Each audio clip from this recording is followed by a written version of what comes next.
여러분 반갑습니다. 창조 힐링입니다. 창조 힐링은 하늘 아버지 뜻이 하늘의 요즘같이 이 땅 가운데 이루어진 게 목적입니다. 귀 있는 자는 성령이 교회들에게 하시는 말씀을 들을지어다. 아멘. 오늘은 당신의 고백을 점검하라. 사랑하는 교회 변수 목사님이 쓰시고 도서출판 거룩한 진주에 펴낸 책을 소개해 드리겠습니다. 목차 첫 번째 고백, 나는 다른 사람과 같지 않다. 두 번째 고백, 나는 죄인으로소이다. 세 번째 고백, 나의 나된 것은 하나님의 은혜입니다. 당신의 고백을 점검하라. 본문 말씀으로 들어가 보겠습니다. 또 자기를 의롭다고 믿고 다른 사람을 멸시하는 자들에게 이 비유로 말씀하시되, 두 사람이 기도하러 성전에 올라가니 하나는 바리새인이요 하나는 세리라. 바리새인은 서서 따로 기도하여 이르되, 하나님이여, 나는 다른 사람들 곧 토색, 불의, 가늠한 자들과 같지 아니하고 이 세리와도 같지 않음을 감사하나이다. 나는 일에 2번씩 금식하고 또 소득의 11조를 드리나이다 하고, 세리는 멀리 서서 감히 눈을 들어 하늘을 쳐다보지도 못하고 다만 가슴을 치며 이르되, 하나님이여 불쌍히 여기소서, 나는 죄인으로소이다 하였느니라. 내가 너희에게 이르노니 이에 저 바리새인이 아니고 이 사람이 의롭다 하심을 받고 그의 집으로 내려갔느니라. 무릇 자기를 높이는 자는 낮아지고 자기를 낮추는 자는 높아지리라 하시니라. 아멘. 누가복음 18장 19절에서 14절 말씀. 저자 서문을 소개해 드리겠습니다. 오늘 다루고자 하는 고백은 신앙 고백이 아닙니다. 또 케네스 핵인 목사님이 강조하는 말씀을 읊조리는 것을 의미하는 것도 아닙니다. 평소 말할 때 무심코 하는 자신에 대한 고백을 의미합니다. 저는 오랜 세월의 경험과 관찰을 통해 사람의 고백이 그 사람의 정체를 보여준다는 것을 발견했습니다. 많은 사람들이 자기에 대하여 많은 말들을 하지만 종합해보면 결국 다음 세 가지 고백 중 하나를 합니다. 1. 나는 다른 사람과 같지 않다. 2. 나는 죄인입니다. 3. 나는 나의 나된 것은 하나님의 은혜입니다.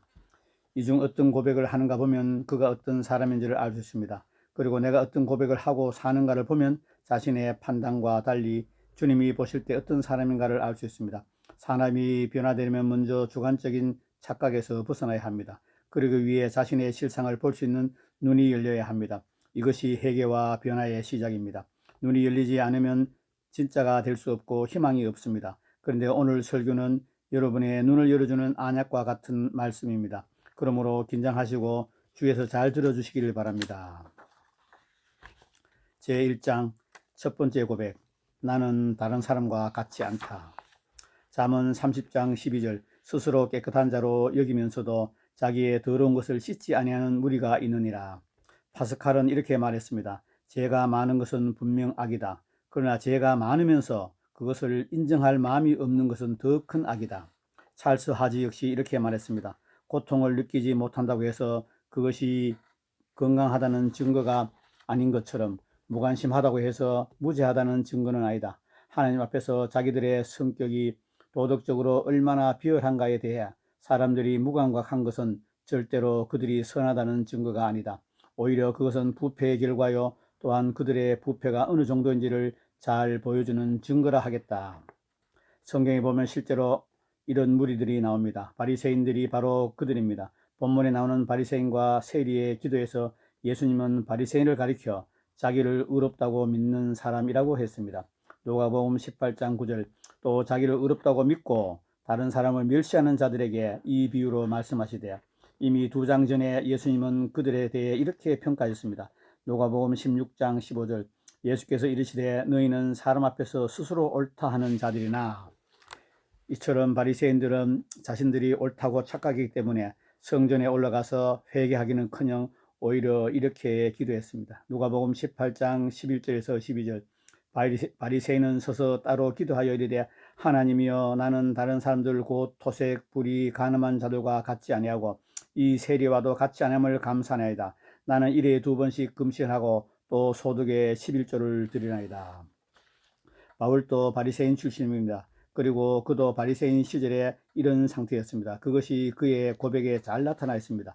빌립보서 3장 5절에서 6절, 나는 8일 만에 할례를 받고 이스라엘 족속이요 벤야민 지파요 히브리인 중에 히브리인이요 율법으로는 바리새인이요 열심으로는 교회를 박해하고 율법의 의로는 흠이 없는 자라.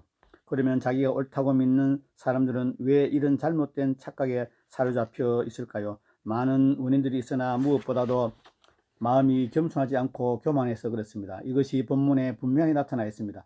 누가복음 18장 14절 내가 너희에게 이르노니 이에 저 바리새인이 아니고 이 사람이 의롭다 하심을 받고 그의 집으로 내려갔느니라.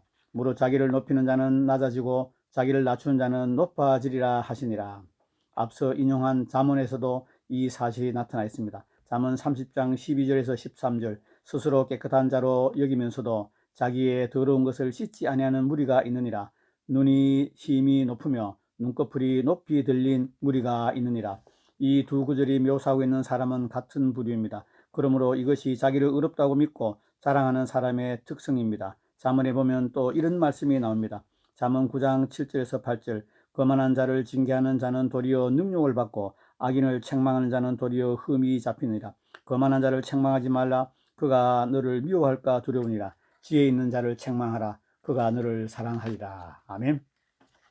솔로몬이 왜 이렇게 말했을까요? 거만한 자는 자기가 옳다고 착각에 빠지게 되고 자기의 실상을 보지 못합니다. 자기의 잘못을 인정하지 않으면 징계나 책망을 받아들이지 않습니다. 실제로 우리가 상대방의 유익을 위해 사랑으로 건면하고 싶지만 그럴 수 없는 사람들이 많이 있지 않습니까? 나아가서 실제로 우리 주변에 자기에 대해 눈먼 사람을 보면 디오드로베처럼 으뜸되기를 좋아하나 자랑을 일삼는 교만한 사람들임을 알 수 있습니다. 잠언 16장 18절 교만은 패망의 선봉이요 거만한 마음은 넘어짐의 앞짐이라. 아멘.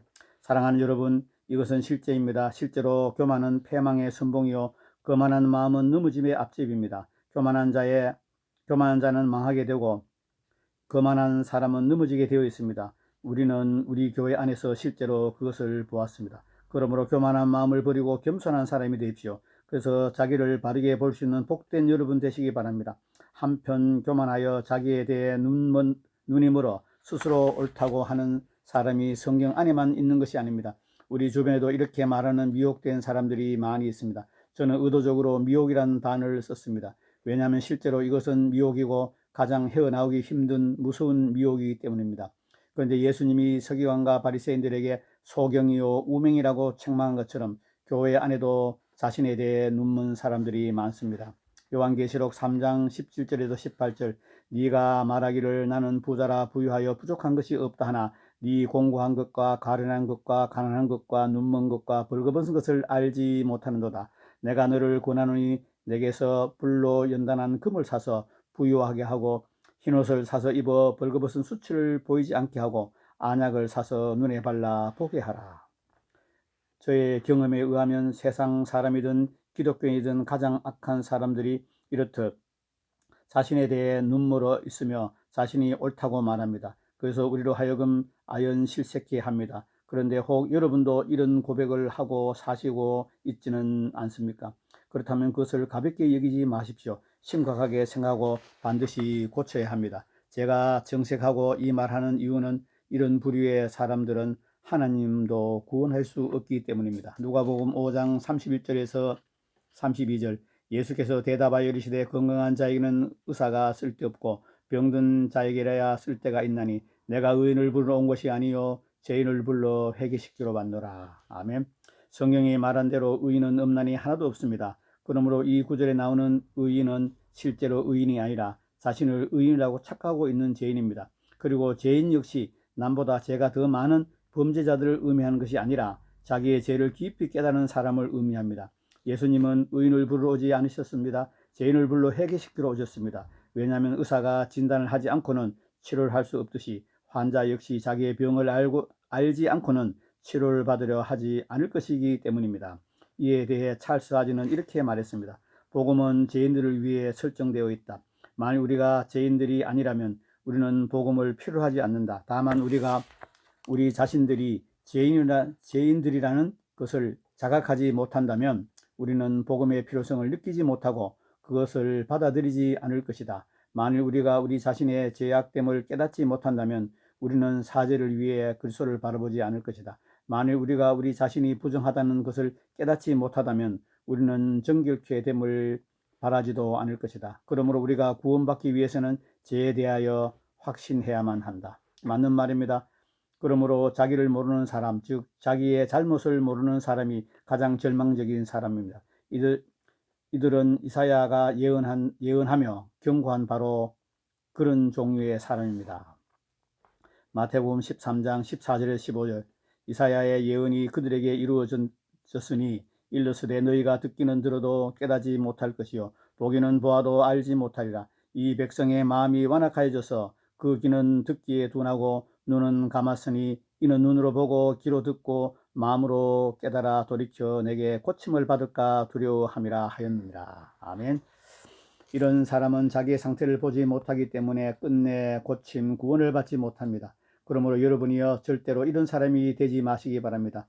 여러분 모두가 소크라테스가 한 너 자신을 알라는 말을 아시죠? 그런데 이 말만 알고 정작 자신은 모르는 사람들이 너무나도 많습니다. 저는 이 말이 불신자들에게 그리고 교회 안의 외식자들에게 가장 필요하고 중요한 교훈이라고 생각합니다.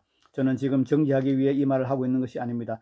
여러분 모두 미혹에서 벗어나 참 신자가 되길 원하는 간절한 마음으로 그리고 안타까운 마음으로 이 말을 하고 있습니다. 하나님이 나의 증인이시거니와 저의 말은 비판이 아니라 제 영혼 깊은 곳에서 우러나오는 영혼들을 위한 탄식입니다. 주님, 저는 진심으로 모든 사람들의 눈이 열리고 구원받기를 원합니다. 그런 소원을 가지고 여러분의 영혼과 구원을 위해 도움이 될 만한 두 가지 말을 소개해 드리기를 원합니다. 먼저 프랜시스 프렌지펜의 말인데 그는 짧지만 강력한 이런 말을 했습니다. 옛 성품의 부패를 깨닫지 못하면 우리는 크리스천 바리새인들, 즉 경멸과 위선으로 가득 찬 위선자들이 됩니다. 다시 한번 읽어드리겠습니다. 옛 성품의 부패를 깨닫지 못하면 우리는 크리스천 바리새인들, 즉 경멸과 위선으로 가득 찬 위선자들이 됩니다. 사실입니다. 크리스천 바리새인들, 이 얼마나 짧지만 핵심을 찌르는 강력한 경고입니까? 다음으로 소개해드리고 싶은 것은 베르나드가 한 다음과 같은 예언적인 호소입니다. 사람아, 내가 만약 자신을 깊이 뚫어보고 깊이 알게 된다면 비록 너는 네 자신을 싫어하겠지만 그러나 나는 그런 너를 좋아하게 될 것이다. 그러나 네가 만약 그렇게 하기를 원치 않는다면 너는 자신을 좋게 여기겠지만 나는 너를 싫어할 것이다. 바로 알지 못한 네 자신은 언젠가는 불타버리고 말 것이기 때문입니다. 사랑하는 여러분, 눈이 열려야 진짜가 될 수 있고 또 시편에 나오는 다윗의 기도가 보여주듯이 더욱 성숙될 수 있습니다. 그러므로 여러분 모두 자기를 보는 눈이 활짝 열리게 되기를 예수님 이름으로 축복합니다. 아멘. 오늘은 1장만 소개해 드리겠습니다. 2장은 나는 죄인입니다. 3장 나의 나 된 것은 하나님의 은혜입니다는 다음 시간에 소개해 드리겠습니다. 표지글을 읽어 드리겠습니다. 많은 사람들이 자기에 대하여 많은 말들을 하지만 종합해 보면 결국 다음 세 가지 고백 중 하나를 합니다. 1. 나는 다른 사람과 같지 않다. 2. 나는 죄인입니다. 3. 나의 나 된 것은 하나님의 은혜입니다. 이 중 어떤 고백을 하는 걸 보면 그가 어떤 사람인가를 알 수 있습니다. 그리고 내가 어떤 고백을 하고 사는가를 보면 자신의 판단과 달리 주님이 보실 때 어떤 사람인가를 알 수 있습니다. 사람이 변화되려면 먼저 주관적인 착각에서 벗어나야 합니다. 그러기 위해 자신의 실상을 볼 수 있는 눈이 열려야 합니다. 그것이 회개와 변화의 시작입니다. 눈이 열리지 않으면 진짜가 될 수 없고 희망이 없습니다. 아멘. 여러분, 오늘은 사랑하는 교회 변숙 목사님이 쓰시고 도서출판 거룩한 진저 펴낸 책 당신의 고백을 점검하라 책을 지금 소개해드리고 있습니다. 여러분, 우리의 말이 어디서 나옵니까? 마음에서 생각으로 말이 나옵니다. 마음에 있는 것이 생각하고 말로 나옵니다. 여러분의 말을 또 우리 다른 가족이나 다른 지인들의 말을 들으면 그 사람 마음 속에 생각 속에 무엇인가 알 수 있습니다. 세상이 들어있는지 하나님 나라가 들어있는지 세상적으로 사는지 하나님 뜻대로 사는지. 여러분, 우리는 하나님의 뜻대로 생각하고 하나님의 뜻대로 말하고 살아야 합니다. 그러려면 마음에 하나님의 말씀을 심어야 합니다. 성도인데 크리스찬인데 하나님의 자녀인데 성경 말씀을 읽지 않고 신앙 서적 읽지 않으면 말씀이 마음에 심겨지지 않습니다. 지적으로 머리에 들어온 말씀이 마음에 심겨질 때 우리의 마음이 정결해지고 마음밭이 깨끗해집니다. 그리고 옥토밭이 되어서 30배, 60배, 100배 열매를 맺게 됩니다. 말씀을 읽지 않고 신앙서적 읽지 않고 설교를 듣지 않고 기도하지 않으면 길가밭, 돌짝밭, 가시밭이 되어서 마귀가 와서 그 말씀을 다 뺏어가 버립니다. 말씀을 읽고 기도하고 신앙서 읽고 설교를 듣고 기도 생활 하나님께 충실히 할 때 그 말씀이 마음밭에 새겨져 마음밭을 기경합니다. 그래서 옥토밭이 돼서 씨를 뿌리면 30배, 60배, 100배 열매를 맺게 됩니다. 여러분 올 한 해 마음에 말씀을 씹으시고 여러분 마음이 옥토밭 되어서 30배, 60배 열매 맺는 여러분 되기를 예수님을 축복합니다. 올 한 해 여러분의 고백이 하나님 말씀과 일치되기를 원합니다. 여러분의 생각이 하나님 말씀과 일치되기를 원합니다. 여러분의 마음밭이 하나님 원하시는 옥토밭이 되기를 원합니다. 여러분의 믿음의 고백, 여러분의 삶의 고백, 사람들과 교제할 때 고백, 기도의 고백, 모든 여러분 입에서 나오는 말이 하나님의 뜻에 일치되는 여러분 되기를 예수님을 축복합니다. 오늘은 사랑하는 교회 변숙 목사님 쓰시고 도서출판 거룩한 진유 편엔 당신의 고백을 점검하라 책을 소개해 드렸습니다. 창조 힐링은 진리 회복, 종교개혁, 영혼 구원이 목적입니다. 꼭 구독하시고 좋아요 누르시고 공유해 주시면 천하보다 귀한 영혼을 구원하는 데 동력자가 될 수 있습니다. 끝까지 시청해 여러분 감사합니다.